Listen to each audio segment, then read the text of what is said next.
Next slide, please. Meeting format.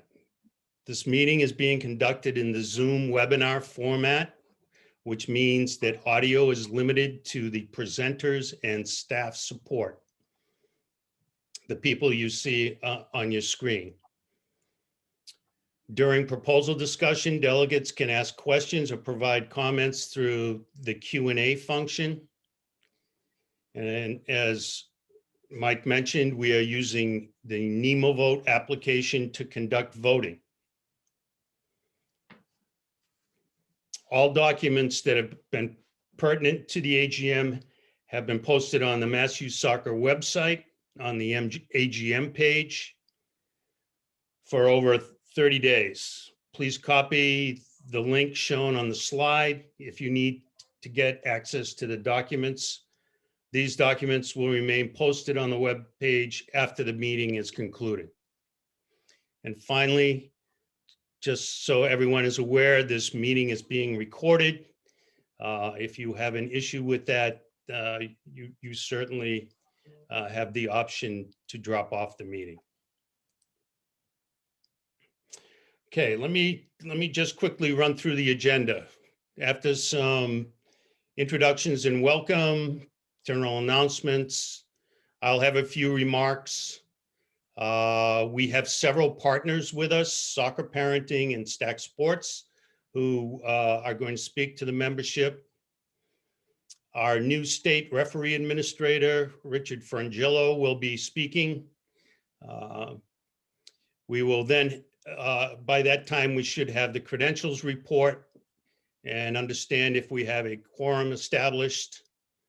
Immediately after that, we'll go through the approval of the 2020 AGM minutes from last June, and also the approval of the 2021 special meeting minutes, that meeting being held in January.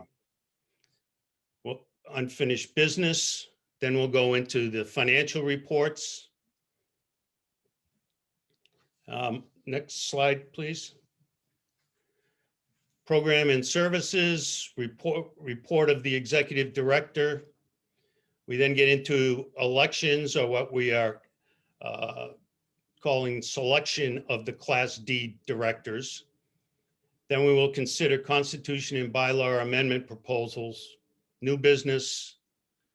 We'll give a thank you to our partners. We'll have a segment for good of the game, adjournment, and then immediately after adjournment, there will be some updates, primarily concerning where we are with COVID and moving forward. Okay. So we're at a point where we need to take a test vote for two purposes. One is to make sure that all of you that have voting privileges have the capabilities to vote, and secondly, to help us to establish the quorum for the meeting. So I'm going to yield now to two of our staff members, our Director of Communications and Marketing, Rob Holliday, and our Director of Events and Programs, Lynn Gugliazza, to conduct the test vote. Rob, you're up. Thanks, Bob.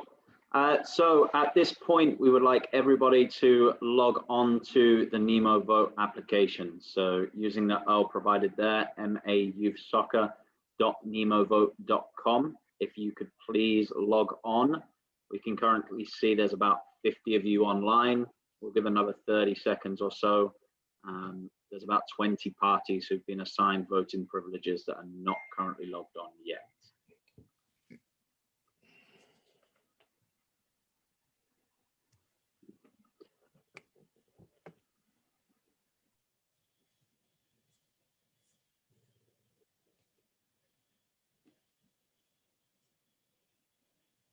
At this point, we're going to open up the first test vote. This vote will be used for a credentials report, so we will be recording attendance through the use of this test vote.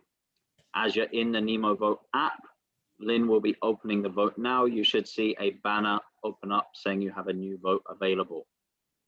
Please click on the vote. You will need to make your selection and click submit. We're going to give you 1 minute to make your selection and click submit.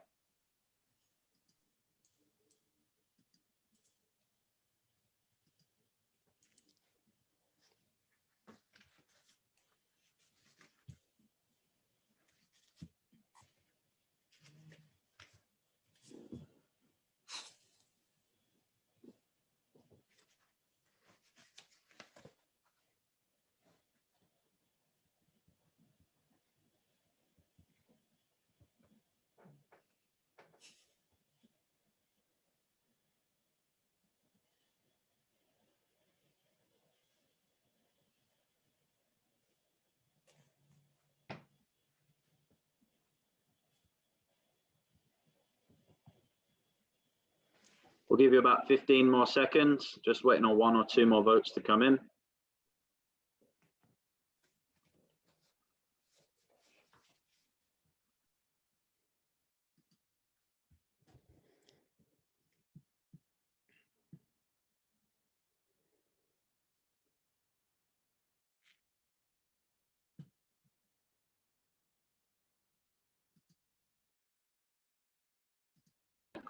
The voting has now closed. We appreciate you putting your votes, and we will use the results to record our credentials check, which will come after our guests from Stack Sports and Soccer Parenting have spoken. Bob, back to you. Thank you.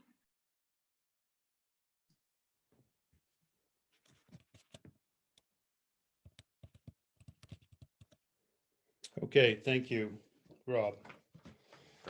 All right, so while we await confirmation of the credentials report, and before we dive into the core of the agenda, I'd like to just take a few moments to recognize some of the statewide leadership attending the meeting. First, our board of directors. I'm not going to read this list. I'll let you peruse through it for 30 seconds to see who the members of our voting board are.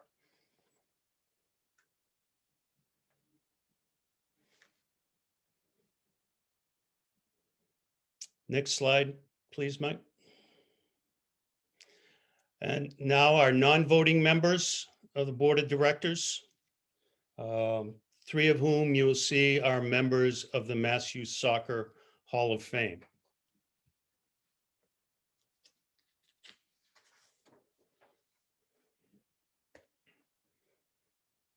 Next slide, please. And now our affiliated league leadership. Again, most, if not all, of the leaders on this list are participating in tonight's meeting. This group of leaders comprises the Leagues Committee that meets regularly to collaborate on guidelines among our affiliated leagues. During the COVID-19 crisis, this committee, along with Mass Youth Soccer, has been holding frequent virtual meetings to exchange information and make decisions about when and how to safely return to play. So why are we here? As required by our Constitution, Section 801, the association holds an annual business meeting for the purpose of reviewing activities during the previous 12 months. Reviewing financials, both completed and projected, selection of board directors for open positions, and any such business deemed necessary and appropriate for the association. My remarks at this meeting will be limited, given the restricted year we've all experienced under COVID. To those member organizations that opted not to offer programming this past fall, we understand your concerns and support your decision. We hope that the changing COVID landscape and the example set by this association as to managing safe and healthy play during the fall season will lead you to participation this spring. To those member organizations that did provide programming, however modified, following both the state Massachusetts COVID-related directives and the Mass Youth Soccer guidelines, protocols, and game modifications. All I can say is a huge thank you. Thank you for your collaboration and your cooperation in adhering to these requirements and helping the association get through the fall season. Our joint efforts resulted in 0 clusters and no super spreading COVID outbreaks within the youth soccer community here in Massachusetts. I think we all can be very proud of that accomplishment. With the spring season upon us, the future looks brighter with the introduction of 3 effective vaccines. However, as the medical experts have advised us, we must remain vigilant, not become complacent, or let our guard down during this spring season. A bit later in the program, you will receive updates from our executive director as to the latest state directives and Mass Youth Soccer guidelines. We urge you to maintain the same standards of compliance with your members to get us all across the finish line with the pandemic. Again, we thank you for your diligence providing a safe and healthy youth soccer environment and wish you all a successful spring season. Next on the agenda, we have several partners with Mass Youth Soccer who are pleased to have joined us this evening, and we'd like to give each an opportunity to address our membership. Next, there you go. Thank you, Mike. First, I'm pleased to introduce Sky Eddy, the founder of Soccer Parenting Association. Mass Youth Soccer is entering our 2nd year of partnership with Soccer Parenting as a leadership member, collaborating on parent engagement and parent education. This partnership is a member benefit to your organization and your members. And we urge you to take advantage of the information and tools that Soccer Parenting provides. Sky, the floor is yours. Great, thank you. It is saying that I can't share my screen while Mike is sharing his. So Mike, I think you need to unshare yours for me to share mine. Thank you. Great. Hi, everybody. Thanks so much for having me here. I'm thrilled to have a chance to speak briefly with you all this evening. To start with, to express some gratitude to you all for just the wonderful commitment that you've demonstrated to obviously my organization, but more than that, to engaging parents and making youth soccer parents a more collaborative part of the youth soccer landscape. And, at Soccer Parenting, my vision is to make youth soccer better. And we're doing that by inspiring players, by empowering parents. And I just wanted to spend a little bit of time today making sure you're clear and aware of the partnership and that you understand the benefits to you. Mass Youth Soccer, as Bob mentioned, you all are a leadership member. This is a fantastic demonstration of support to you all as members from the state association, from the board. And I want to make sure that you know exactly what you need to do to take advantage of it and get this into the hands of the parents and coaches at your organizations. So to be clear, parents and coaches have complete and free access thanks to this partnership. Mass Youth Soccer is one of the top partners that I have in the United States. And so they have made access to the Soccer Parent Resource Center, which I'll show you in just a moment, free to all the parents and coaches.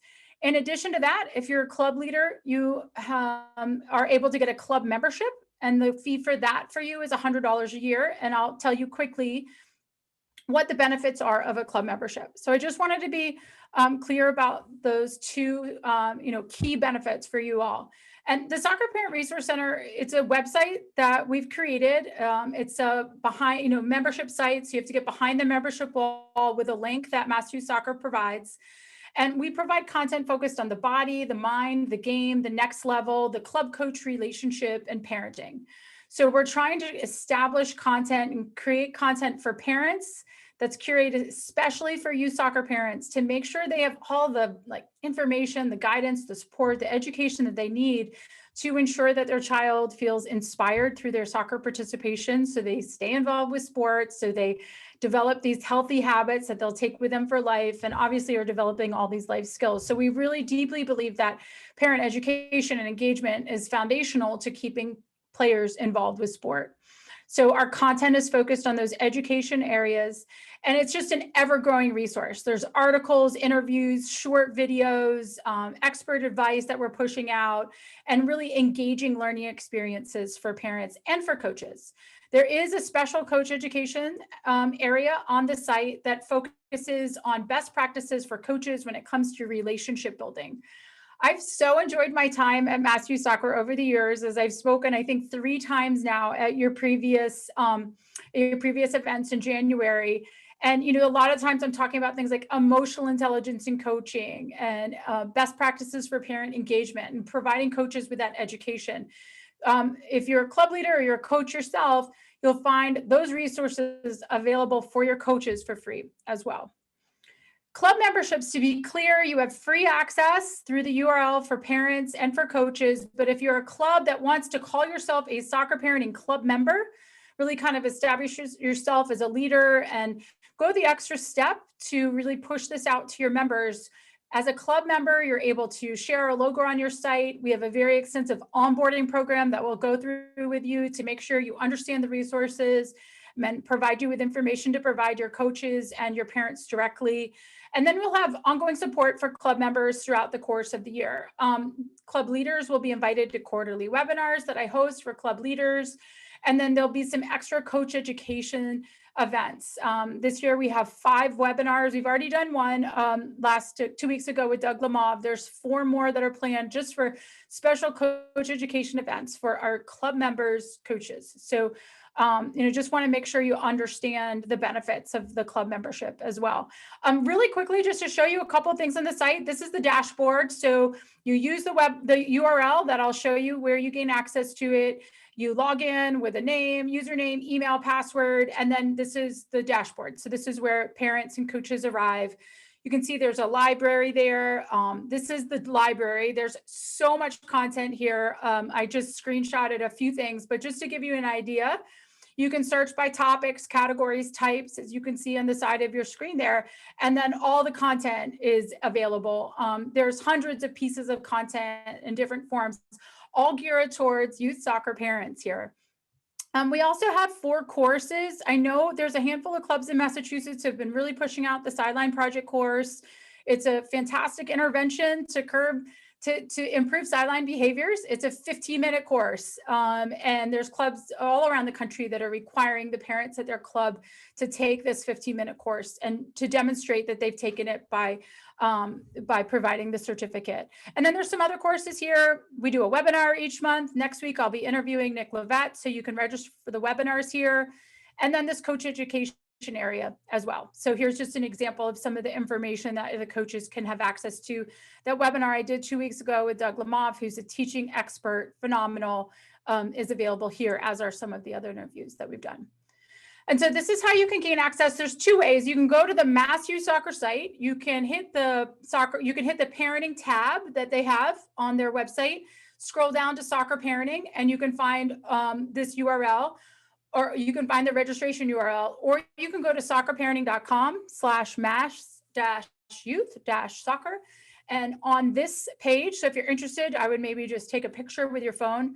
On this page, you can gain access to the URL to gain access. That's the same one that you can push out to all the parents in your club or on your teams. And then you can also find on this page a form to fill out if you have any interest in becoming a club member, so that reaches me and I can connect with you as far as that's concerned.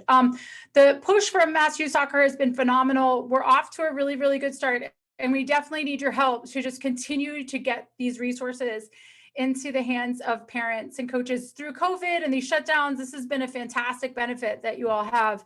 And I know that a lot of parents have been on the site, as they've been seeking more information, as they've had a little bit more time on their hands. So really, really appreciate your partnership and are super grateful just to have this collaborative relationship with you all. It means a lot to me. And, I've always really enjoyed these relationships in Massachusetts. So I miss being there with you all in January, but I'm glad that I was given a chance to speak to you here tonight. Thank you.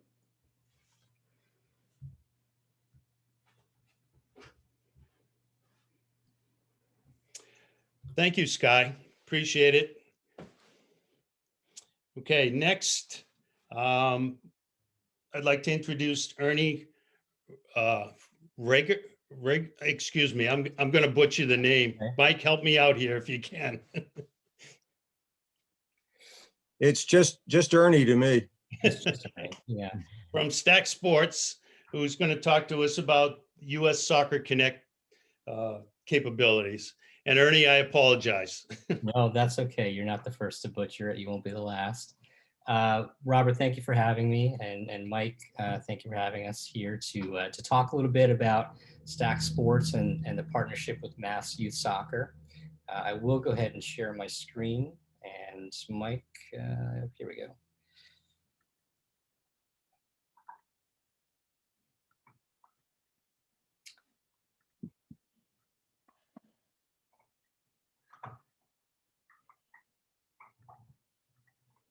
All right. So let me do a little quick introduction first myself. Again, my name is Ernie Rarig. I am with Stack Sports and have worked for the past several years with Mike and his team at the administrative level in the Leominster office on essentially getting everything set up and rolled out for the statewide platform, as well as now starting to evolve into what we're offering for the leagues and clubs or the members of Mass Youth Soccer. My capacity here tonight really is just to briefly talk about our platform, how it benefits you, how it benefits your parents and coaches, and then we'll conclude with a link to a site where we will have a demo offering in, I believe, 6 days from now, as well as one on the 22nd. So starting off, I think it's worth noting that the very premise or the inception of our partnership was really born out of the idea of how we help Mass Youth Soccer, how we help its members deal with the idea of risk management and compliance. So the top of our priority list, which we assume is also the top of your priority list, is managing that at your club and league level and doing so within our platform, which has been designed to make your life easier. So first, it starts with things like your basic coach or admin compliance, whether that is a safe sport certificate or whether that is your heads up certificate that can be managed at that lower club or league level. And then that also advances then to the more specific background check process or query process that then exists at the state level. We've also enhanced our system slightly so that there's a little bit less redundancy. So a lot of the data that's now entered at that lower level now flows up a little bit easier, a little bit smoother from club or league to the state association. So the next part here of our priority list is membership growth and benefits. And again, another benefit of our platform, and we recognize ourselves as Stack Sports, but the platform itself, and you'll hear this used a lot, is US Soccer Connect. Some people just say Soccer Connect, but the full name is US Soccer Connect. What we offer in terms of our platform is a lot of tools, whether it is the ability to report, extract, communicate, build, whatever you need at that club or league level to help grow your organization, we feel is contained within that US Soccer Connect platform.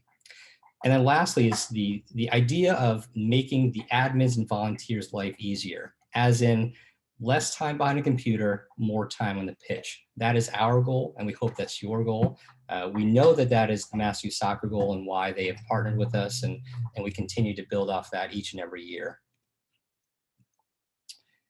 So we just talked about registration made easy. And again, as a partner with Mass Youth and understanding this sort of hierarchy that we design within the system, we make it very simple for that end user, for that club admin or registrar.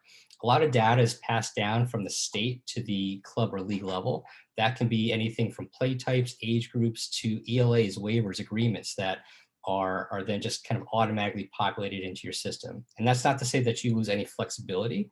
You still regain, or you still, I should say, retain all of that flexibility, customized fees, discounts. If you have a competitive or a travel program, you still have the option to create your own flexible payment plan, or ARB. And then additionally, we've always had refund and credit options, but as a result of what is obviously a very tough 2020 and 2021, we've implemented new ideas and new ways in which you can refund and credit back registration fees. Again, we talked a little bit about compliance and player safety made easy. There's real-time submission of data, whether it's player data or coach or admin data that occurs at that club league level and then pushes up to the state. Again, simplifying that process for you so you don't need to deal with data exports or data uploads that are then provided to the state office. Additionally, then there is the idea of again, that query process, very specific, obviously, to your state, and all handled easily within the state association. And then lastly, we'll just talk about the websites here. And you see a few examples here. And when you see the live demo, we'll actually walk through a lot of the other templates and offerings. But they're very WYSIWYG, or what you see is what you get, or DIY type sites where you don't need to be a coding expert. You don't need to be a developer. We can give you the tools. We can give you these widgets where you control all the content, and very easy to set up and very professional looking. In fact, 25 designs, also with multiple colors throughout each design.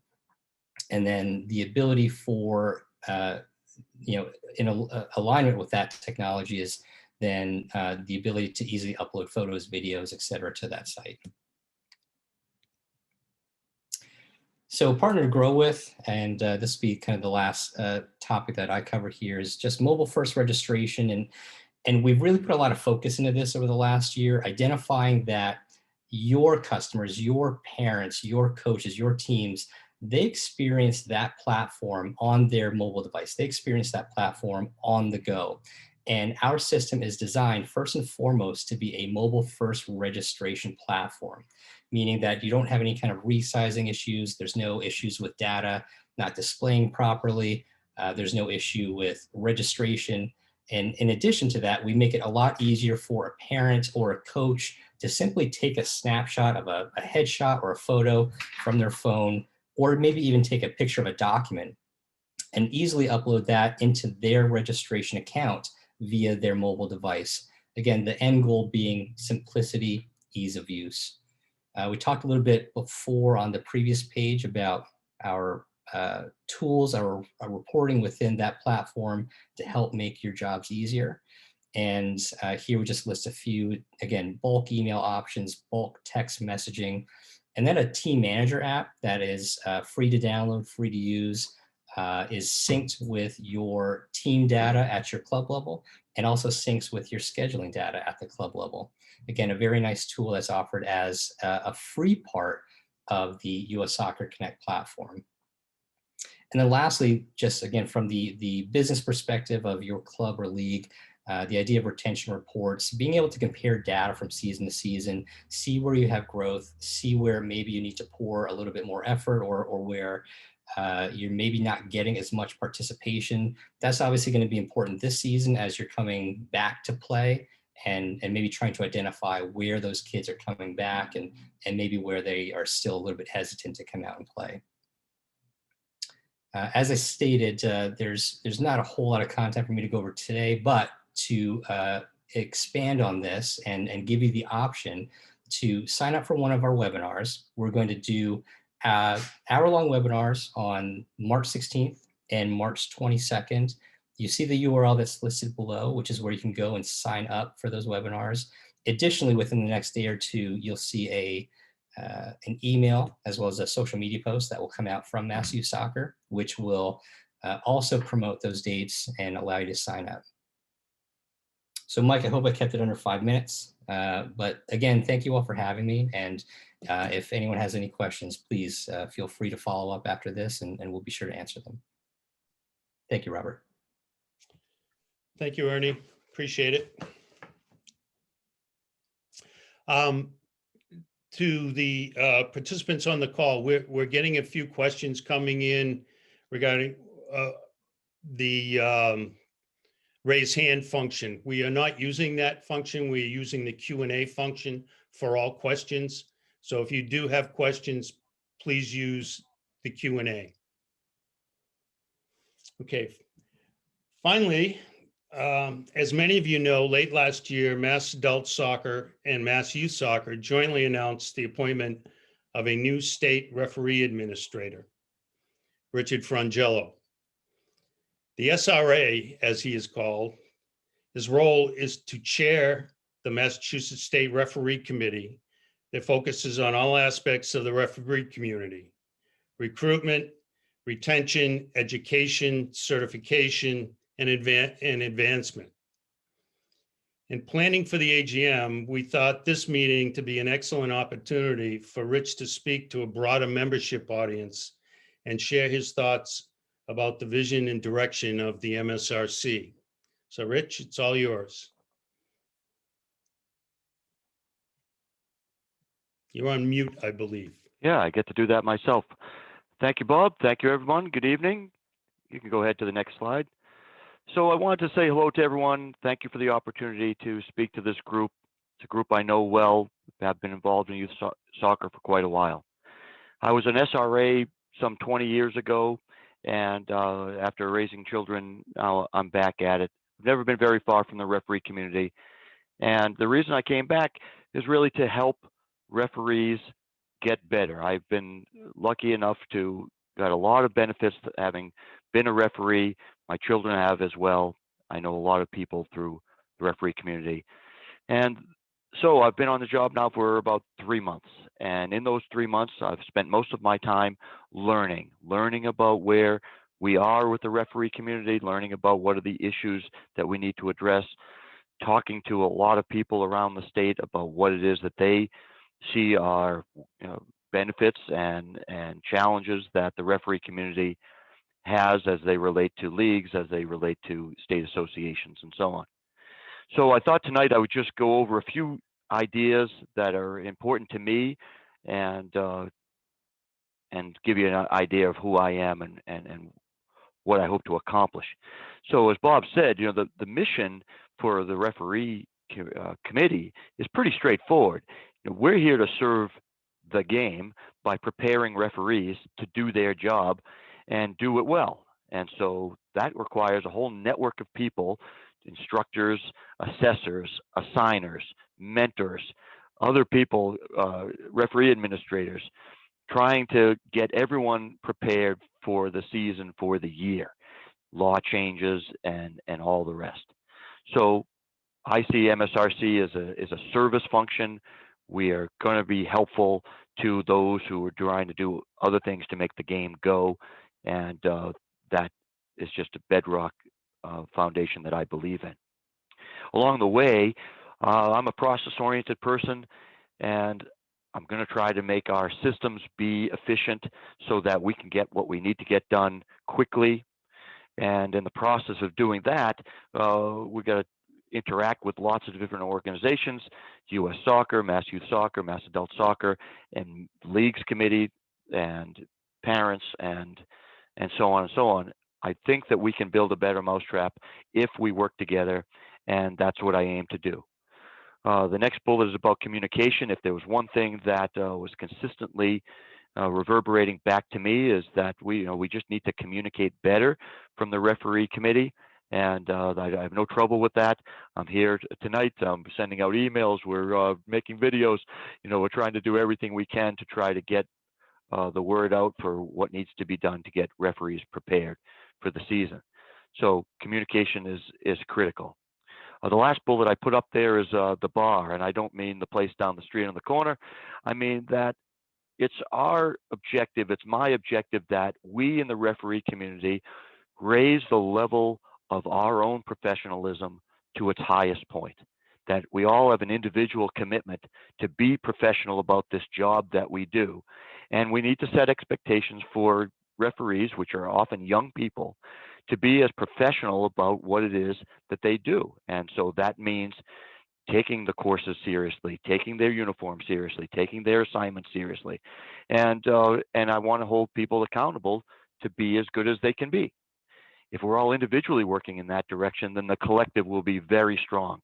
And our games will be served well by people who enjoy what they do and do the job adequately, if not excellently, at all levels.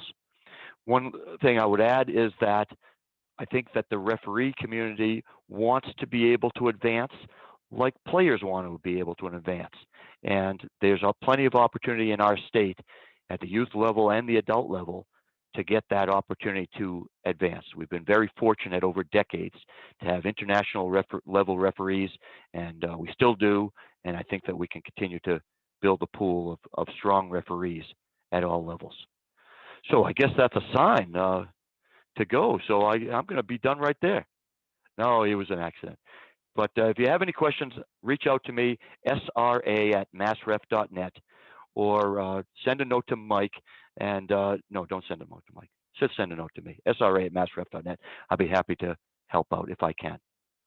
Thank you, folks. Thank you, Mike. Thank you, Rich. We look forward to working with you and the referee committee moving forward. Thank you. All right.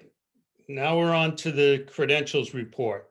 Karen Goulet, our secretary. Are you ready? We are. Good evening, everybody. Thank you, Bob. What you're seeing on the slide in front of you are numbers of attendance this evening. And just to be sure everyone's aware, so 77.5% of our membership does establish a quorum, and with a total voting membership of 338, a quorum therefore in attendance would equal 26. This evening, out of 69 delegates that were registered, 47 are present, and that therefore more than establishes a quorum for our meeting. It also represents a weighted vote of 140. And to be sure, for later on this evening, please note that for constitutional amendment voting, any constitutional amendments require a 2/3 majority approval, which equals 94 votes. Any bylaw amendments require a simple majority vote, which would equal 71 votes. Thanks very much. Okay, thank you, Karen. Next slide. Thank you, Mike. Approval of the 2020 AGM minutes, which have been posted on the AGM West webpage for review for a number of weeks. Are there any questions or comments regarding the 2020 minutes? I'll pause a short period of time to allow for anyone to put a question or comment into Q&A.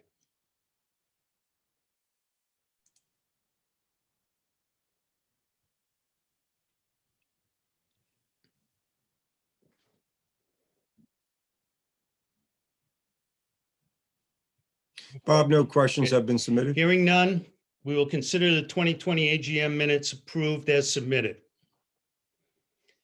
Next, we're on to approval of the 2021 special meeting minutes. As you may recall, the association held a special meeting on January 19th, 2021 to consider constitutional and bylaw changes that temporarily put a freeze on the voting weight of our membership according to the 2018-19 seasonal year, and also allow for virtual membership meetings such as this. Are there any questions or comments regarding the special meeting minutes? Again, I'll pause for a short period of time.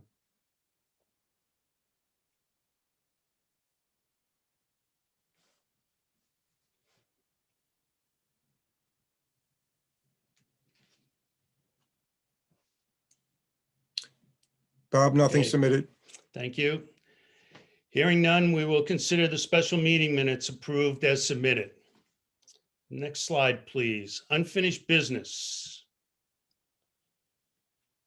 There was no unfinished business recorded in the 2020 AGM minutes. Therefore, we will move on to the financial reports. Next, we'll review the 2018-19 fiscal year report and the 2019/20 budget. Again, these documents have been linked to the website AGM. Our treasurer, Thomas Ringler, will provide a summary of these reports. However, we urge you all to read them thoroughly if you haven't done so already. Thomas, the floor is yours.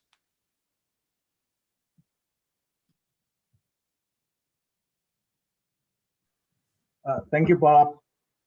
Before I go to the financials, I want to say thank you to Tara, Patricia, and Derek Smith. Derek Smith was my predecessor. They made it extremely easy for me to ease into my new role as treasurer for the last year. The year was very, very challenging. So I want to really point that out and thank you very much for the help over the last 12 months. Mike, next slide, please.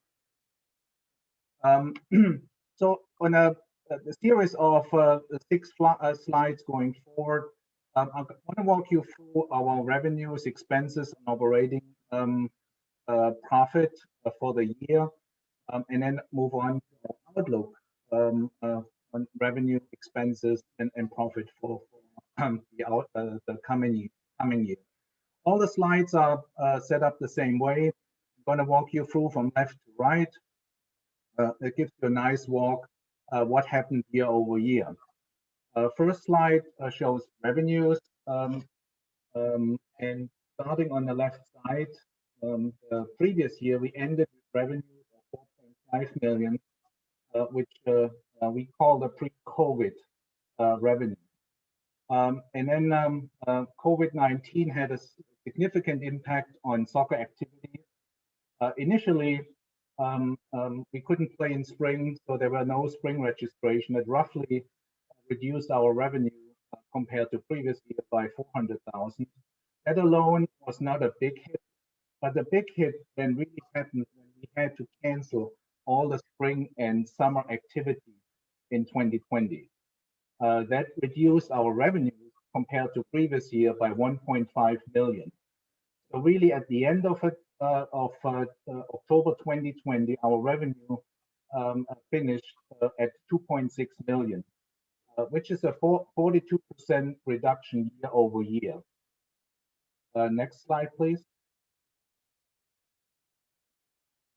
On this slide, you see then how Mass Youth Soccer actually reacted to the loss of significant revenue in 2020.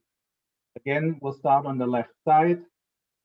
The year ending October 2019, the pre-COVID year, we had expenses without a field amortization of 3.9 million. And through the swift action by the management, we reduced field and program expenses by 800,000. That reduced our expenses to 3.1. On top of that, we were able to reduce especially salary expenses by another 500,000. So our expenses actually ended up at 2.6 million. On the next slide, you can actually see what the lost revenue and the swift actions of the management, the impact on our operating loss. Again, we start on the left side. We had previous year operating profit of 0.6 million. Just the revenue alone, we lost 1.9 million. If we had not made any changes to our cost side, we would have ended up the year at 1.3 million loss. But again, through the swift action by the Mass Youth Soccer management, we reduced the cost by 1.3 million, so that despite a 42% revenue reduction, we actually turned a little operating profit last year, which I believe is an enormous achievement in that challenging environment. The next slides will now give you an outlook of how we see this year shaping up. Again, on the first slide is the outlook for our revenues. For starting again on the left side, 2.6 million, how we ended up last year. We actually will still see a slight revenue shortfall through the membership. It's really driven by the fact that in the fall 2020 was still impacted by COVID. We had a significant less members register in fall, roughly 70,000 players and 10,000 adults.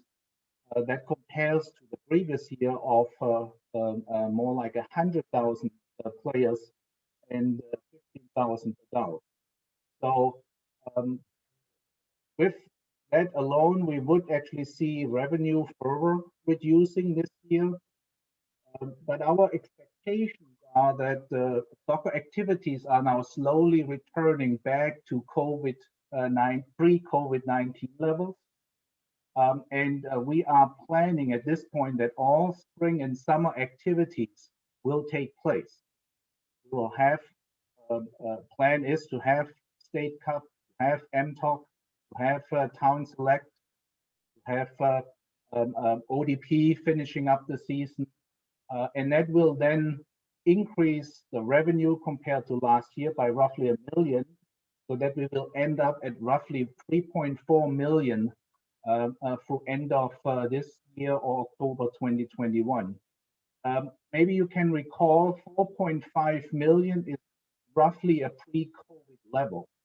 So while we see an improvement of our financials this year, we will still have COVID-19 impact even on this year's number. Not as bad as last year, but still we'll see a limited revenue growth because of COVID-19. Next slide. Also here now the expense development without field amortization. We start at 2.6 million. That's how much we spent last year. Now with the increase of soccer activities, we will also have additional expenses, field expenses, program fees, and we also will see increases of our salaries, but mainly for part-time coaches. Salaries at the headquarters will more or less stay flat to previous year. So at the end, our expenses will also increase with the increased activity as soccer activity for this year. Last slide. How does that? What's the impact on our operating profit? Again, we'll start on the left side. As I said before, we earned a little profit in previous year. The revenue increase will give us an 800,000 boost to our profit. But at the same time, since we are increasing our expenses, basically more or less proportional to our increased soccer activities. So we're expecting for this year more or less a break even, maybe a slight loss. And as I said before, before we can turn back to a profitable year, we have to go back to a pre-COVID level type of budget. And that will take time, and I will believe by end of this year, we should be there. That concludes my presentation, and I'm open for other questions. Okay, actually, Thomas, we do have a few questions that we'll get to here. This I'll attempt, and if I mess it up, you can fill in the gaps. But first question is, it was noted recently that Mass Youth Soccer is taking a hit from the financial issues from GPS in the amount of $68,000. It's actually just a little bit less than that. And is this being accounted for in fiscal 20 or fiscal year 21? So right now, as the newspaper did report, we are on a long list of creditors with against GPS in bankruptcy court. And quite frankly, the $68,000 loss that we experienced, albeit very significant to us, was actually rather small compared to the millions of dollars that they owe some facility owners, vendors, apparel, and the such. So we, you know, of course, we, like everybody else, especially the families that were involved, were hit blindsided by this. And we're going to do everything we can to see what we can collect. And once we can't collect anything, then it'll be written off. Is that a correct answer? It is already written off. So we took the hit in previous year ending October 2020. Okay, thanks. We got another question came in. Did Mass Youth Soccer get a PPP loan? And is that part of the 2.6 million in revenue?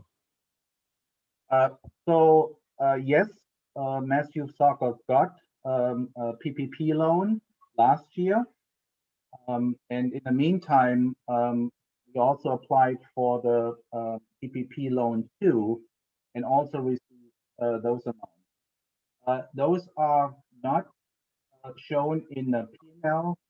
These amounts are shown on our balance sheet as cash and liability, and are not recorded as revenue as such. Great, thank you. And another question, has Mass Youth Soccer received forgiveness on the first PPP loan? No, not yet. And we have not started the application for forgiveness. We wanted to wait until all the requirements for forgiveness are crystal clear, which they are now. And we are planning on applying for forgiveness. And at this point, since we spend 100% of the PPP loan as intended, 100% on payroll, we expect to get forgiveness. Great. Thank you, Thomas. I'll give just one more minute to see if anybody has any other questions regarding financials.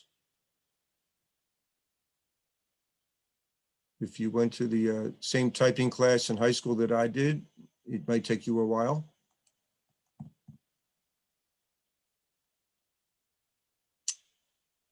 And no further questions, Thomas. Thank you very much. We appreciate it. Bob, back to you. Yes, thank you, Thomas. Appreciate your report. Actually, this is back to me. Go right ahead. Sorry. Program and services reports are part of the agenda. And as I do every year, hopefully everybody's had a chance to read them. They're posted on the website. Your staff and board members have taken a fair amount of time to put together a report that brings you up to date on all of the programs and services that we provide at Mass Youth Soccer. They're on the AGM website. So I submit the program and services reports as submitted, Bob.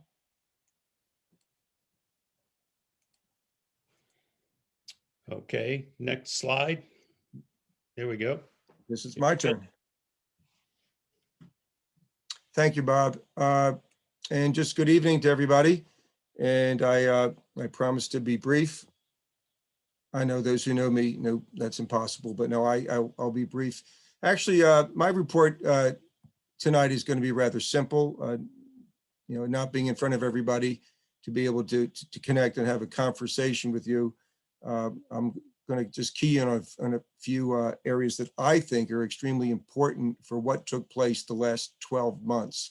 It's tough to believe that, you know, we made the call, you know, to cancel the AGM. I think it was either COVID or snow was going to cancel it. And it was a very difficult decision a year ago. But, you know, just the same, it's incredible to believe that it's been 1 year and we got through it, and we got through it successfully, as Bob talked about. The numbers were incredible, but then just the same, a lot of our members were wondering, how were we going to play soccer with all the game modifications? They were just wondering if they were going to actually take the ball away from us. And so we pulled it off, and it was rather successful. And one of the key reasons why we pulled it off is right here in front of you. This is your Mass Youth Soccer team. You know, I put it alphabetical order and the names and the departments that they all work in. I will tell you this much. If it wasn't for this team of folks working as hard as they did when COVID hit to start bringing alternative programming, virtual meetings, online training and education, some of the reach out that we did with our members, and then the hard work it took for us to finally get going on the fields come July, August, when we were allowed to have kids on a field, albeit 6 feet apart with their own ball and not allowed to go near anybody. But quite frankly, as a state association, we had an incredible team that pulled together. So you can give everybody on here a little round of applause for the incredible work that they did. And not only that, as you saw from the financials that were shared with you, your Mass Youth Soccer staff here, did work on reduced hours for the majority of the past 12 months. And that was another part of the $500,000 of savings that we put to the bottom line. But I will say is that even though everybody was reduced hours by pay, the hours that they put in were well beyond what they typically put in to try and get programming together. So your Mass Youth Soccer team really did a super job. And you saw the names earlier. I have to give accolades and thank you to our board of directors and our executive committee, who are fully supportive in the efforts that we put forth, and the energy that everybody expended together to try and make sure that soccer didn't take a hit. Because we were extremely lucky compared to some states. There's 3 states now still cannot play games at all. There are several states that are just getting back to practices. So we've been very fortunate. Also, a special thank you. His name was not on the slide before. He may not be watching, but we'll send him the video, or I'm sure one of our staff member will grab their phone and start shooting a picture of this right now. But we want to say a thank you to Loy Urbina. I think for those of you that have been through coaching courses, player development, coach development, the goals program, Loy was behind it all for 12 years with Mass Youth Soccer, a dedicated, basically a dedicated servant to the game and to our children and to our members. And so Loy took it upon himself, and he retired this last December. I believe he might be splitting his time between Massachusetts and Florida, or maybe all the time in Florida, who knows. But we just want to pay a special thanks to Loy Urbina, one of our assistant technical directors and a state coach with Mass Youth Soccer. So Loy, thank you very much for everything that you have given to the children and the coaches in our state. So one piece here is that I'm going to get choked up, so I'm going to try not to, so bear with me, is the unsung hero. And in the past year, Mass Youth Soccer created the Unsung Hero Award. And this award is really, it's to identify somebody on the team that has gone above and beyond, has put in extraordinary hours, has taken it amongst himself to personally, take on the challenges and personally own, what was coming our way. And, I think we can all agree that COVID really sent us a curveball, and it really disrupted us. But I will say this is, the team pulled together, but one person truly took COVID head on. She became our COVID safety officer. She dealt with boards of health. She dealt with every single report of a positive situation that came in. She called people up. She explained situations. She worked very close to everybody. So I will tell you this, it's very deserving that our unsung hero for this past year goes to Tammy Andell. Yeah, lots of thumbs up from us here. Tammy, congratulations on, receiving this. If it wasn't for you, I don't think myself and Rob and everybody else on the team that was dealing with COVID, would be able to have gotten through. You were steadfast. People called you at 8 o'clock on a Sunday morning and 10 o'clock, late at night. And, it was just a joy to have you on this project, because it made it so much easier for our members across the state to get through the fall and even this winter season with futsal. So Tammy, congratulations. No, we're not going to turn your mic on or put you on the spot. So, but congratulations and thank you so much for everything that you're doing. And I'm going to share some comments that are coming in. Thank you, well-deserved. Thank you, Tammy. Congratulations. Congratulations, Tammy. And then Tammy puts in there, thank you. It was truly a team effort. Yes, it was, Tammy, but you surely led. And when I mean led, you ran into the fire for sure. So thank you very much. And then hooray, 3 cheers for Tammy. You are the best. So from Caroline Piscato. So Tammy, congratulations and thank you. And then I'm going to finish up with my little, montage here of things that are still in the process. So if you go to our website, and if you were to look on the top bar, you'll see COVID-19. You click on that and you'll come to a new page. It's the COVID Hub. This previously was the return to soccer activities, but we have already returned to soccer activities. So we're back and we're playing. And so this has been renamed the COVID Hub. And everything that you need to know about playing this spring so far is up on this website. Now I say so far because the governor could say something tomorrow and who knows what's going to happen.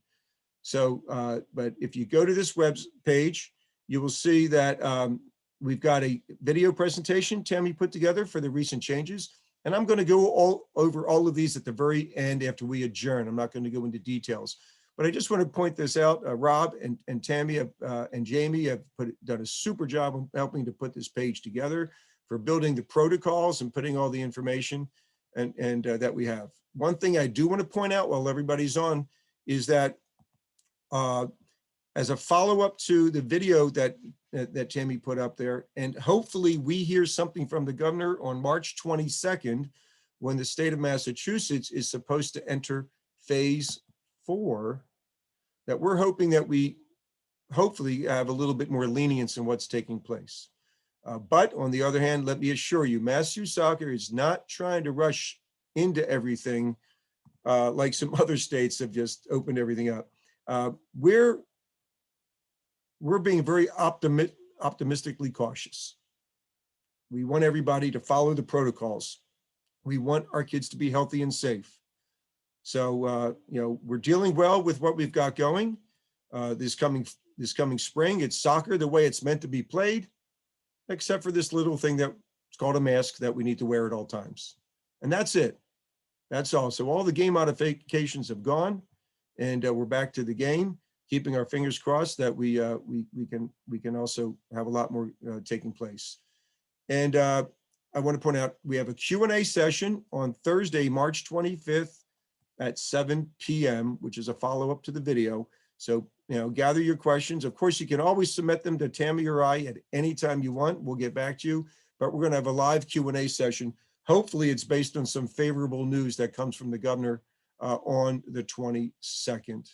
And right before I move on to close out my comments, just got a comment in that all the Massachusetts soccer staff should take a bow for helping us negotiate these challenging times.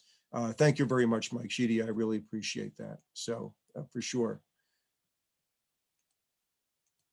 And then that is it for me. Once again, I would just want to thank everybody statewide. We know some towns had challenges of even getting the Board of Health to allow them to play. We know certain towns had various restrictions, and clubs had some challenges getting some fields. It was a crazy 12 months. But I will tell you this much is that as I'm looking towards us kicking the ball off in the spring, all of our town-based leagues and our club-based leagues they're raring to go. They're excited. We're going to have soccer, and it's going to be an absolutely joyous time. So we really appreciate everybody here and the efforts that you put in to give our children joy with the great game of soccer. So thank you very much, Bob. Okay, thanks, Mike. And thank you for the next slide. Okay, we are on to the selection of our Class D directors for our Board of Directors. As I am advised by our parliamentarian, nonprofits select their directors, for-profits elect them. So that's why the choice of terms. Our Class D directors include the Executive Vice President and 3 at-large directors. These nominees were reviewed and recommended by our Nominations Committee. And before I go through the list of candidates, I just want to take a moment to recognize the individuals making up the Nominations Committee, which included Janet Gargan, who is a Mass Youth Soccer board member and was chairperson of the committee, Karen Goulet, also a board member, Tom Parker, president of South Coast Soccer League, and Steve Robinson, the former president of the Northeast Soccer League. So I thank them for their work in presenting the slate of candidates. For Executive Vice President, David Amadon, Directors at Large, Tony Loftus, Alex McPherson, and Sean Nebelli. Next slide, Mike.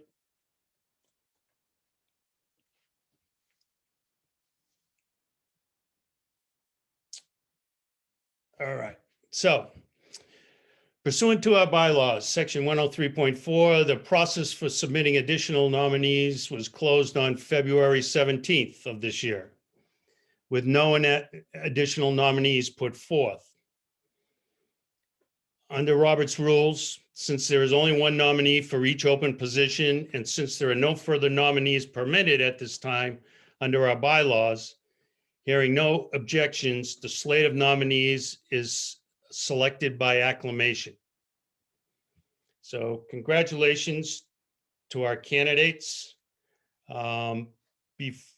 Before we move on, so that the folks on this call can possibly put a face with a name, I'd like to give each candidate an opportunity to just say a few words.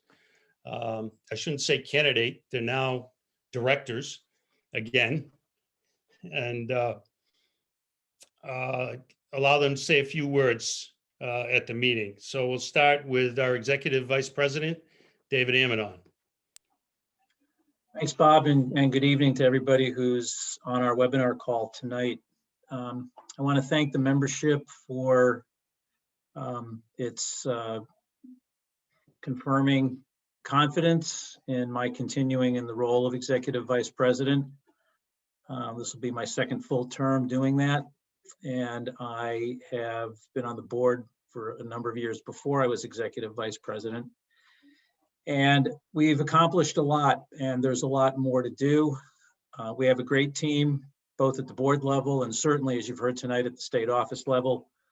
And I am very much energized and looking forward to emerging from the dark times of COVID as we return to the full play of soccer and accomplishing even greater things for the soccer playing families in Massachusetts. So thank you again, appreciate it.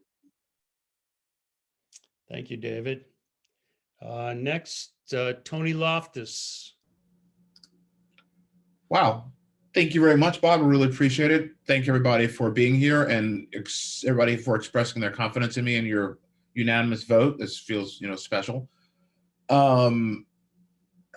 I want to echo what David said, that there is a lot to do and not a lot of time to do it, I guess, given the fact that we have 4-year terms and we're trying to move soccer forward in Massachusetts. The sport has been really good to me in my life, and I'm really appreciative of the opportunity that I have now to help give back to the league and to Massachusetts in a way that it has helped me. Thanks, Bob. Appreciate it. Okay, Tony, thank you. Next, Alex McPherson. Thank you. Just wanted to say thank you for everyone else for attending, showing some faith in me. I'm yet to have a board meeting in person, having recently joined the board. So looking forward to the transition, hopefully to a new normal or back to normal or whatever a new normal may be. I'm really hoping that my continued term can allow me to contribute far more than I did. I was very privileged to follow the lead of some very experienced board members who did a terrific job. So looking forward to what the future may hold, and hopefully it can be a little less stressful than this year was. Thank you, Alex. And finally, Sean Nebelli. Thank you, Bob, and thank you for everyone for joining us this evening. Appreciate the confidence in my election tonight. Looking forward to working with you all. I know I've worked with a number of you all in different capacities over the last few years, so I'm excited to be working with you guys in a much closer capacity and looking forward to a great year. So thank you. Thank you, Sean. Welcome aboard. Okay, can we move on to the next slide, please? All right, we need another test vote before we go into the Constitution and bylaws change proposals. Rob and Lynn, I'm going to turn it over to you. Thanks, Bob. At this time again, if you could please log into the NemoVote app. I know that most of you are still logged on in your various devices, but we'll give you 30 seconds or so to get logged back in. It's mayouthsoccer.nemovote.com. We'll go through one test vote. We'll also show you how you can view the results once they're in. Then we will do our vote regarding the Constitution, followed by the vote for the bylaws.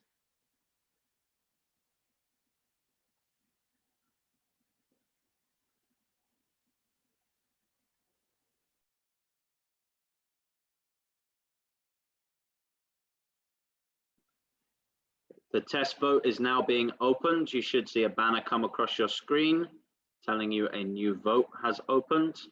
Please make sure to go in, click your selection and submit. We'll give you 1 minute to put your selection and submit.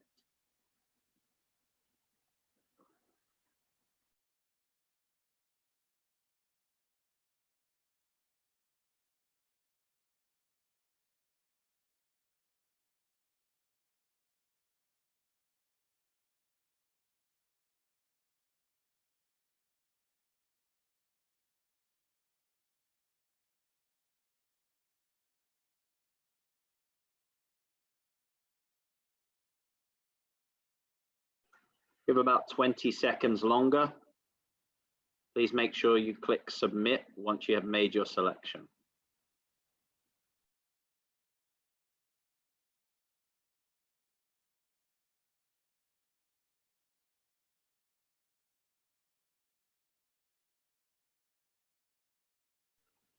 Ten seconds.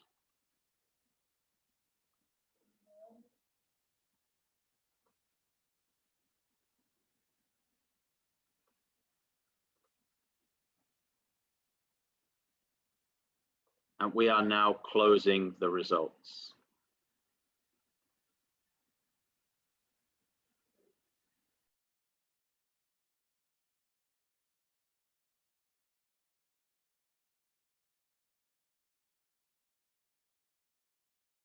To view the results, you can click back and refresh your browser, or you can click on the My Votes tab. Next to the votes that have taken place, you will see a blue bar chart icon. If you click on that bar chart icon, you'll be able to see the results of the voting.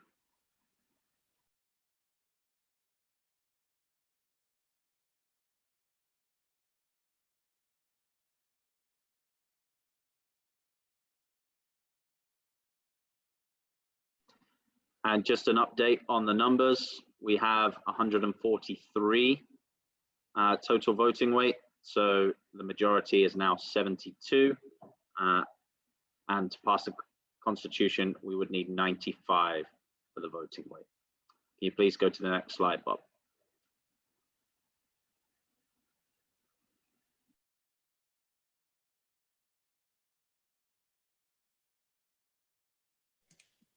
Excuse me, I needed to unmute.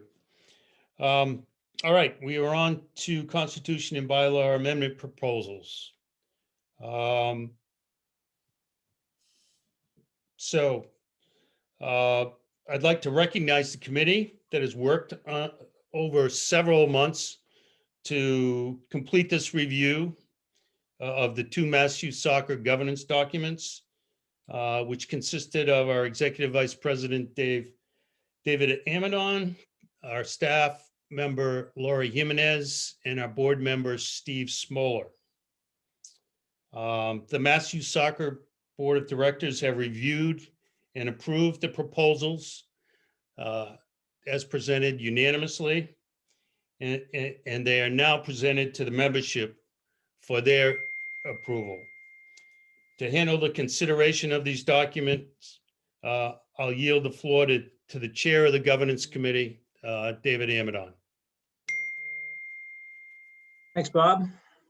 Mike, let's switch screens if we can, okay?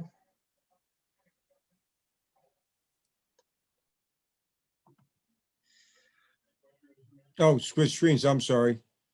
Thought you wanted to switch. No, we're not going to share yet.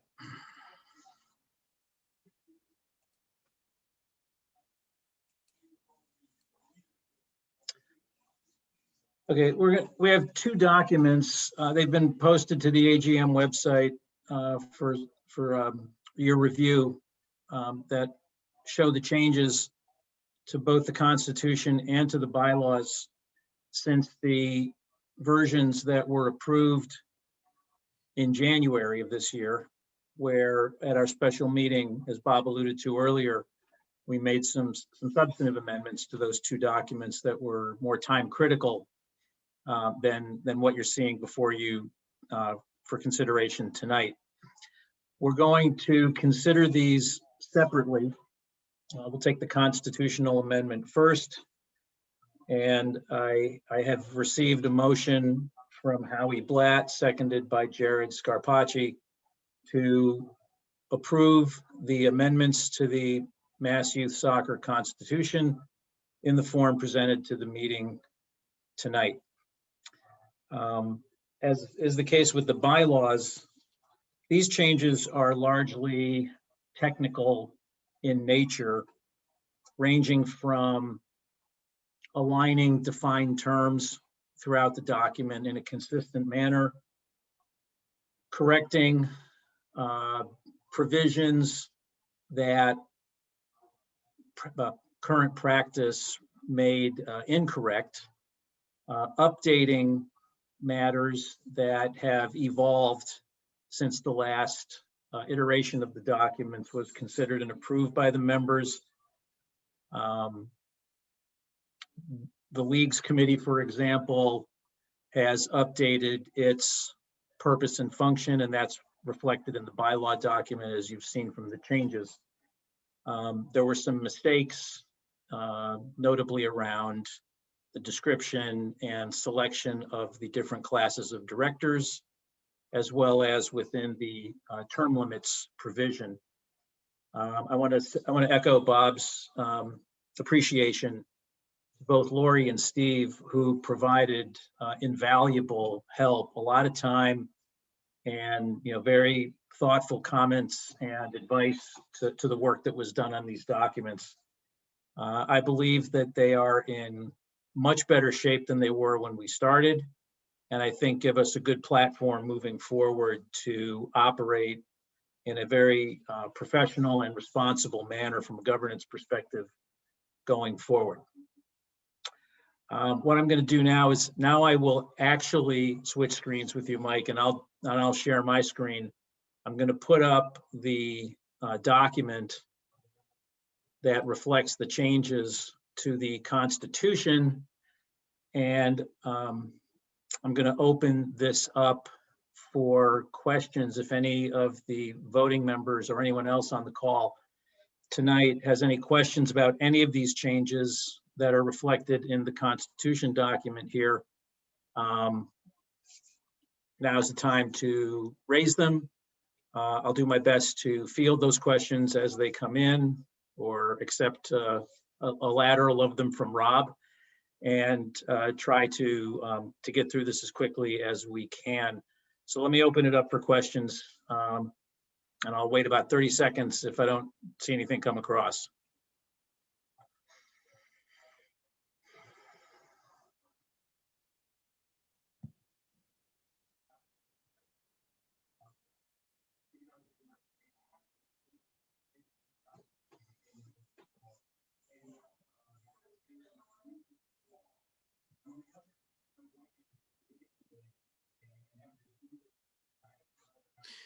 David, we don't have any questions coming through at this time, so you can move forward out of discussion.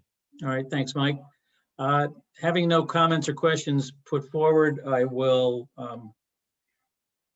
call the question and turn this back over to Rob and Lynn for a vote. I will remind the membership that approval requires 2/3 majority or greater of the members voting on this matter to approve. Rob? Thank you, David. Once again, if you could please head to Nemo Vote. We will open the vote right now and give you 1 minute. Please make sure to select your option and click submit.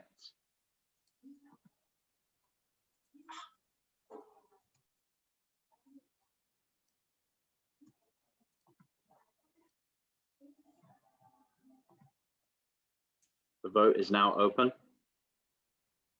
Should see a banner coming across your screen if you're not already on the voting page.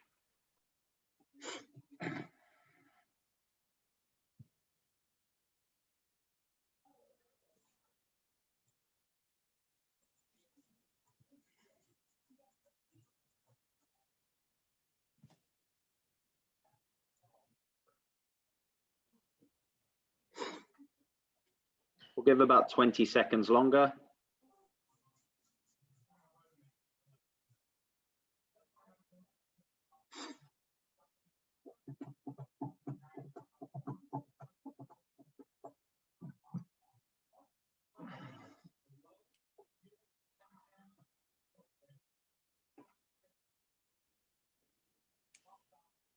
We're now closing the vote.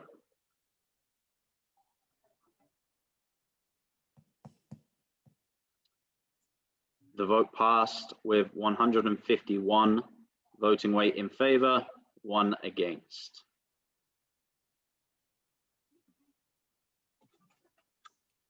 All right, thanks, Rob.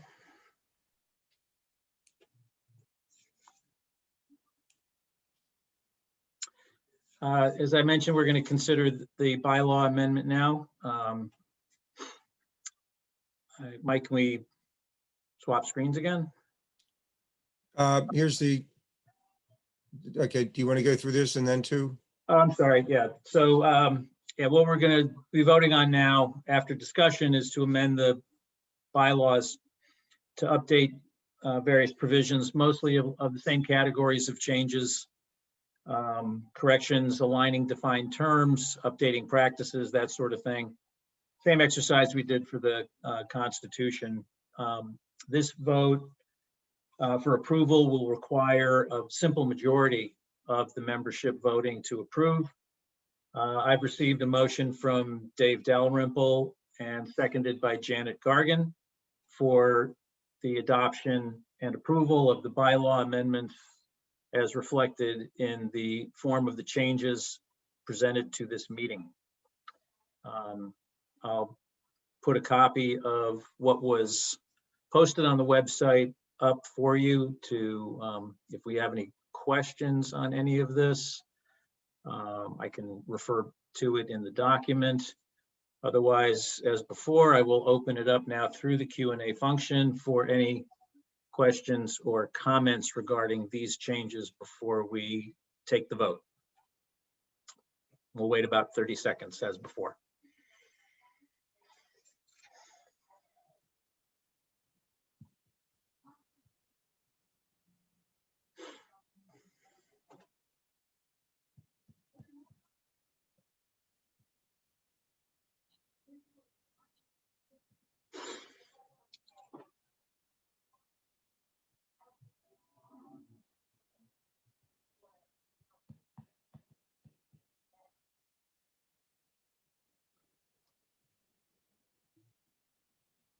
All right, seeing no questions having come across, I'd like to thank you guys for being so easy on me tonight. I'll call the question at this point and would turn it back over to Rob to conduct the vote on the bylaw amendments. Thank you, David. So for the last time, please go into Nemo vote. We are opening the vote right now. The bylaw amendment requires a simple majority to pass.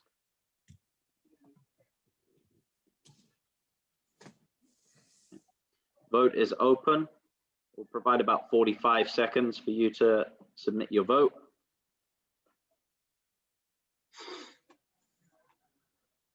Once we close the votes, you are able to view the results for all of the votes that have taken place tonight by clicking on the blue graph icon or bar chart icon on the My Votes tab within Nemo Vote.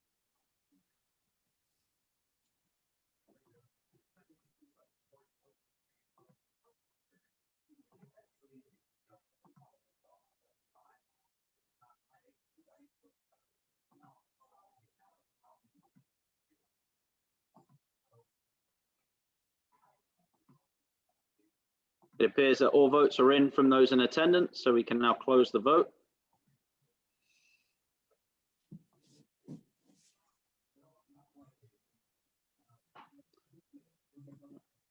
And that has passed with 153 votes for and 1 against. Back to you, David. Thank you. That's it for me. I'm over to you, Bob. Thank you very much. Okay, thank you, David. We are on to new business. Are there any questions, comments, suggestions regarding new business? If so, please use the Q&A function. We'll pause roughly a minute to provide time for submission.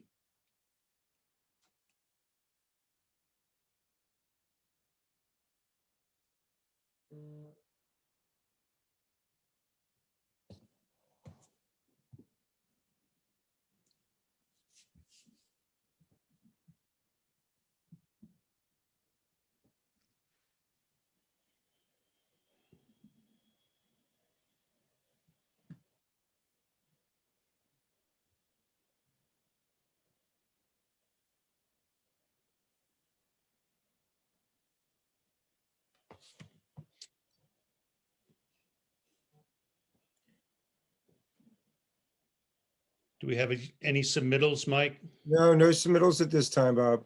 Okay. Thank you. Then let's go to the next slide, please. We'd like to recognize and thank sincerely our many sponsors and partners, without whose support we would find it difficult to provide services and benefits to our membership. We'll pause on the screen for a second so that you can see those sponsors and partners.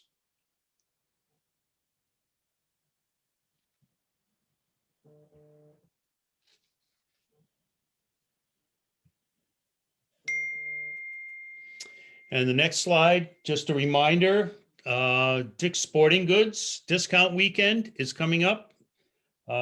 Friday, March 26th through Monday, March 29th, 20% discount on all your purchases with the coupon that's provided. It's good at stores in Massachusetts, Rhode Island, and New Hampshire.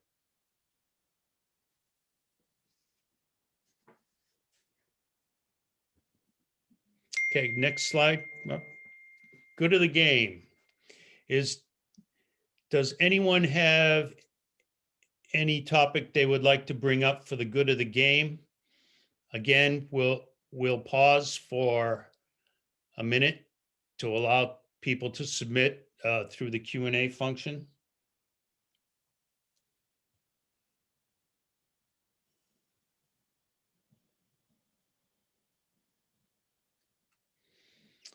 While we're waiting, let me ask, do any of our panelists have anything that they would like to add to the good of the game.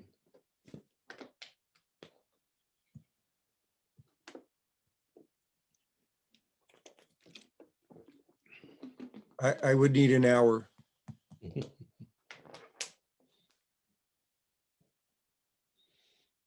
Nothing's coming in, Bob, but we just have one absolutely joyful crew out there tonight that's just kicking a ball already. Okay, so next slide, please. Okay, so this brings us to the end of the business section of our meeting. And so with that, we are adjourned from the 2021 AGM. I'll now turn it over to Mike, who wants to provide several updates regarding COVID. It's all yours. Great. Well, first off, just Bob, I just want to say thank you very much for an incredible year of leadership as the president of Mass Youth Soccer, along with the executive committee, to steer us out of the past 12 months. And it was just exciting to work with a group of people in the entire board that at the same time has the health, wellness, and safety of our children in mind, knowing that sport is an integral part to their well-being, both physical and mental, but at the same time, making sure that we balanced off the safety needs that we had with stopping the spread. And I think our board really worked well together to create an environment for all of our kids this past year. So thank you very much. And Bob, thank you for another incredible year of leadership. So we appreciate that. And on behalf of the entire Mass Youth Soccer team, all the employees, they want to express their gratitude, not only to the board, the executive committee, and to Bob, but everybody out there, our members statewide. Thank you very much for your support, your ideas, once in a while, your creative suggestions. We surely do appreciate everybody being a part of everything that took place. So just real quickly, and if you have any comments or questions, you want to throw them in there, that's fine. Thank you, Sharon, for the vote of confidence and the support. Same back to you and everybody there in Danvers for sure. So COVID-19, you probably have seen it already. You may have gone to their website while we were conducting business, but the biggest changes that took place after November of last year when they removed the game modifications were, number one, there's no longer a limit of 25 players per playing surface. And so in essence, what we're just recommending everybody do is just go back to pre-COVID times on how you allot your fields and how you use your fields. Because I doubt very many of us had 100 kids on a field running around kicking a ball. So it's, let's just use it wisely. In the documents, in the protocol that we showed the link to on the COVID Hub, we have got some recommendations to the number of teams per playing surface for both games and practices, and we think that'll really help give you some guidance. The other is that spectators, we have now going to follow the state EEA guidelines, and we are now at 2 spectators per player plus siblings. And spectators are defined as a parent or guardian or a chaperone. So for example, a chaperone could be a player's older brother or sister that took them to the game. Chaperone could be a grandparent or 2, but it's not 2 parents, 2 grandparents, 2 aunts and uncles, and 7 kids. It's just the 2 spectators and siblings. You'll sit together on the sidelines, 6 feet apart from everybody else, but you can sit together as a family cluster. Then everybody else must be 6 feet away from you. So that's what we're going to be following. There is one caveat that you all need to be aware of and make sure that if you have limited field space, that you may need to limit your spectators so you're not shutting any others out who arrive late, because everybody who has arrived took up all the spots. So just be aware of your field space, be aware of your surroundings, be aware of how you can fit everybody in, and so you can go to those new spectator limits. And then one of the other small changes came out, really doesn't affect us too much, was in February, they increased the indoor capacity to 40% capacity. And then March 1st, they increased it to a 50% capacity. And that was the only other change that took place. So I'm getting a lot of phone calls from folks, especially our border towns, and also with our clubs that have the NECSL and the CCL&E that have teams that are outside of Massachusetts. In addition to the Roots League has a team from Mass and a team from Vermont. As of today, out-of-state teams can still not travel into Massachusetts and play any games. Unfortunately, that's where we're still at. Believe me, we're bargaining. I was on the phone today with somebody who met with the Lieutenant Governor yesterday. They're fully aware of our concerns. So teams can't come in, and so we know that may put a crimp on things. I'm going to put a date out there of March 22nd. That's when the governor, on his current schedule, will say we're moving into phase 4. If everything keeps going in the right direction and things are trending the way they should be trending, come March 22nd, when we enter phase 4, we're hoping that we have a better situation in front of us. What it's coming down to is mathematics.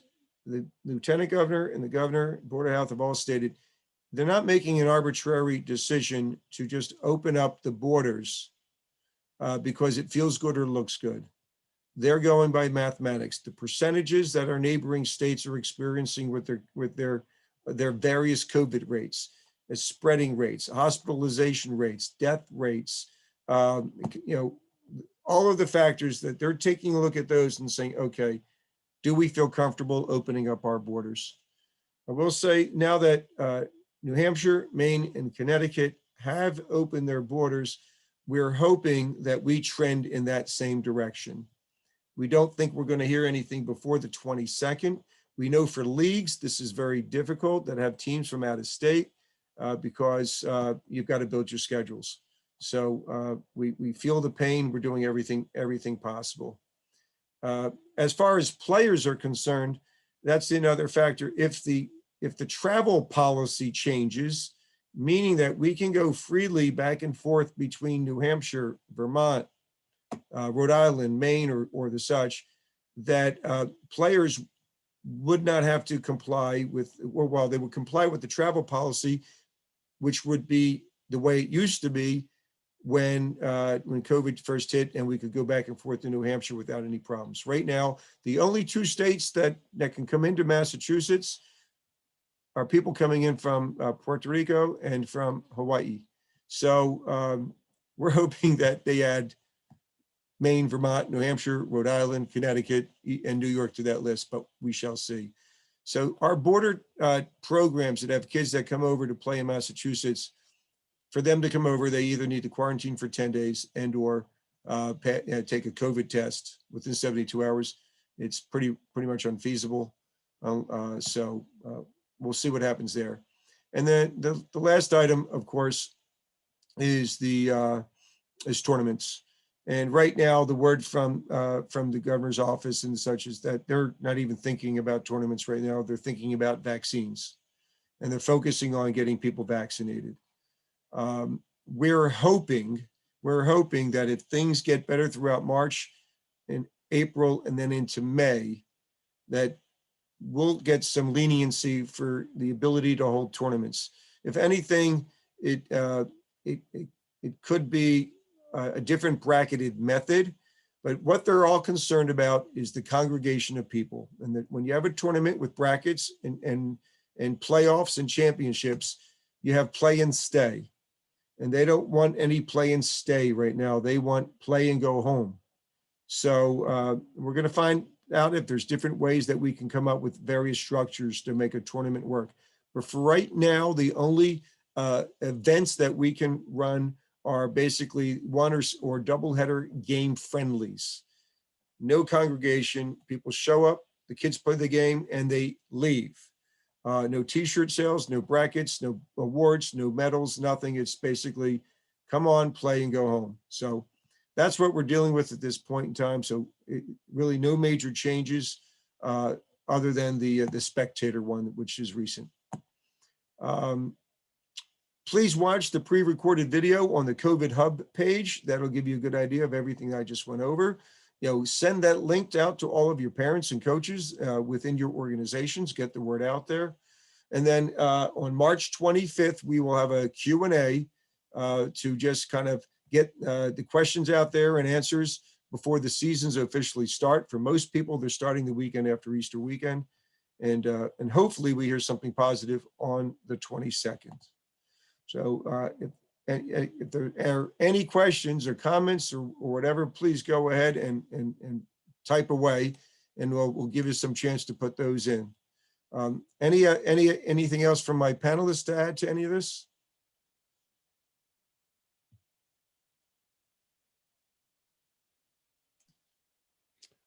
Nothing for me, Mike. I think you've summarized it very well.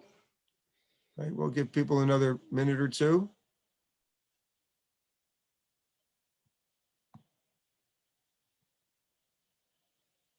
All right. Well, you have my email, you have Tammy's email, you have everybody's emails. It's right there on the website. Any questions at all? There's questions. There are no foolish questions. Just don't, just send it to us and we'll get you the answers as best we can. So thank you, everybody. We appreciate you being on with us. And thank you for all that you do for our children, our coaches, our members, adults, everybody. We really, really appreciate everything that you do. And so, oh, here we go. I did get a question. We're making signs to post at all fields. We will include requirements on masks and 6-foot social distancing. Should we wait until March 22nd to print if things change? First off, masks and social distancing, I don't think that's going to change until December 31st of this year. So I would feel comfortable going ahead with your signage on those two matters. We've got our signage. Actually, we just replaced some as well. So we feel pretty confident that that will not change, for the entire season. Somebody asked if Keeper Wars is still happening. Yes, it is happening in April. It will be definitely under our COVID-19 protocols. Nice thing about the Keeper Wars is that it's an individual contest, and so it's not a team contest, and so it kind of falls underneath the radar of a tournament. So it's actually more of a skills competition than anything else. So it will be taking place in April. And if you are interested, go to our website, look under events for Keeper Wars. It's going to be the first time we're doing this. It's been held around the country and we're really excited. So for all of the goalkeepers out there, please, get them to sign up and join us for that exciting day.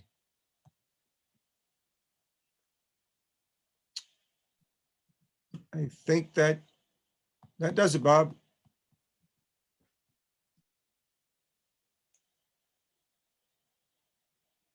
You're muted. Sorry. Okay. Bob, you're still muted.